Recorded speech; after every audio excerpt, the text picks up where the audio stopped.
Точно ке ја сакам, коса ја своја, Скопје кажи ми.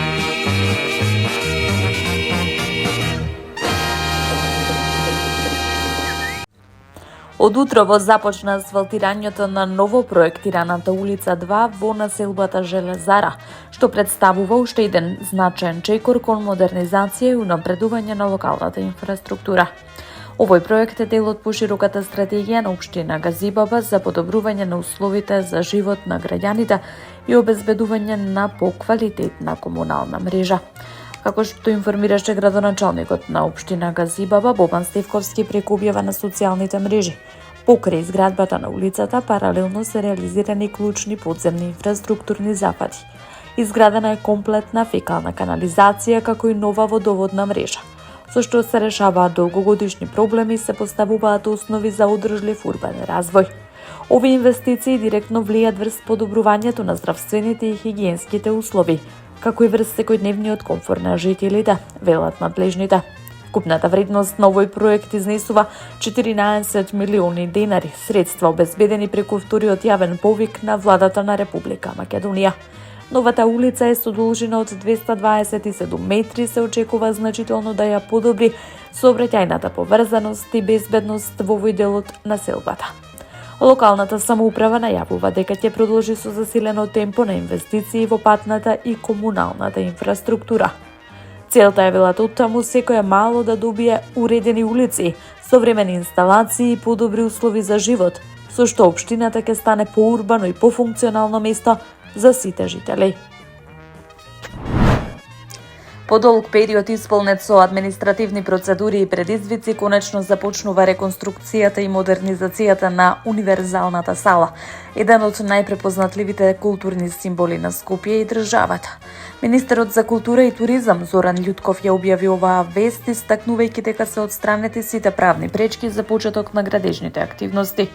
Постапката за избор на изведувач е успешно завршена, откако Државната комисија за жалби по јавни набавки ја одби како неоснована поднесената жалба и го потврди изборот на најповолната понуда. Со ова проектот добива зелено светло за реализација, што означува почеток на една од најважните културни инвестиции во последните години. Реконструкцијата ќе се реализира по принципот клучна рака, што подразбира целосна изведба од страна на избраниот изведувач, од градежни работи до финално уредување. Според најавите, модернизацијата на универзална сала треба да заврши до декември 2027 година. Овој рок е од особено значење, бидејќи проектот е дел од пошироките подготовки на Скопје за аплицирање и добивање на престижната титула Европска престолнина на културата за 2028. Со новиот изглед и функционалност, универзалната сала ќе прерасне во современ културен центар, способен да одговори на највисоките стандарди. Просторот ќе биде наменет за одржување на театарски представи, концерти, фестивали и други значајни културни манифестации, со што ќе се зајакне културниот живот во главниот град и пошироко. Овој проект не представува само градежен зафат, туку и долгорочна инвестиција во развојот на македонската култура. Тој ќе обезбеди подобри услови за уметниците, поквалитетно искуство за публиката и нови можности за идните генерации, велат надлежните. Министерот Љутков нагласи дека останува посветен на транспарентно, законито и ефикасно реализирање на сите капитални проекти кои имаат за цел зајакнување на културниот идентитет на земјата. Општина Центар започна со реконструкција на едно од најпознатите детски игралишта во Скопје, Дрвен, лоцирано во населбата Дебармало. Градоначалникот Горан Герасимовски информираше дека овој проект има за цел да создаде побезбедна, помодерна и пофункционална средина за најмладите, но и за сите жители на општината.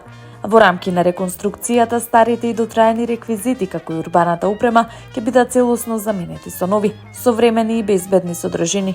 Дополнително, предвидена е изградба на нов летниковец кој ќе служи како простор за одмор, дружба и социјализација на граѓаните. Со овој зафат локалната самоуправа се стреми да обезбеди подобри услови за игра, рекреација и квалитетно поминато слободно време. Проектот е насочен кон поттикнување на здрави навики кај децата, како и кон заекнување на заедницата преку создавање на уредени јавни простори. Градоначалникот упати апел до граѓаните да се однесуваат одговорно, да ја чуваат новата опрема, нагласувајќи дека станува збор за заеднички простор кој треба да се зачува и за идните генерации. Реконструкцијата на игралиштето Дрвен представува уште еден чекор во насока на подобрување на урбаното живење во општина Центар и создавање на поинклузивна и пријатна средина за сите. Во текот на месец март, екипите на јавното предпријатие Комунална хигиена Скопје реализираа обемни активности за одржување на јавната чистота, при што беа подигнати и транспортирани вкупно 14.086 тони мешан комунален отпад од домаќинствата на територијата на градот Скопје.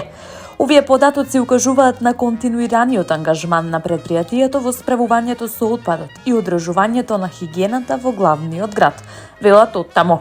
Покрај редовното собирање отпад, во текот на март биле отстранети 2315 кубни метри непрописно одложен, мешан, кабаст и градежен отпад од јавни и сообраќајни површини низ сите скопски општини.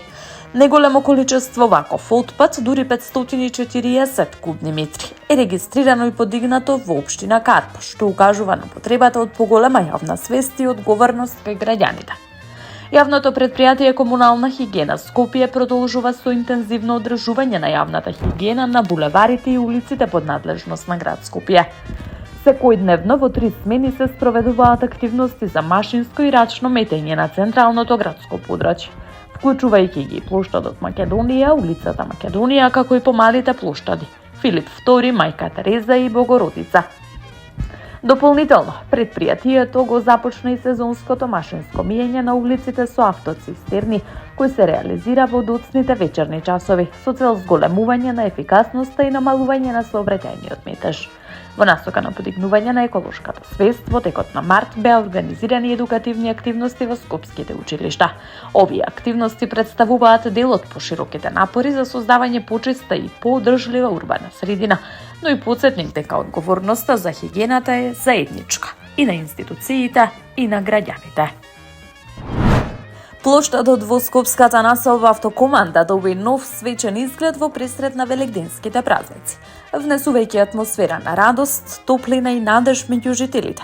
Со внимателно поставени тематски декорации, просторот се претвори во вистинска празнична оаза која привлекува внимание, особено кај најмладите.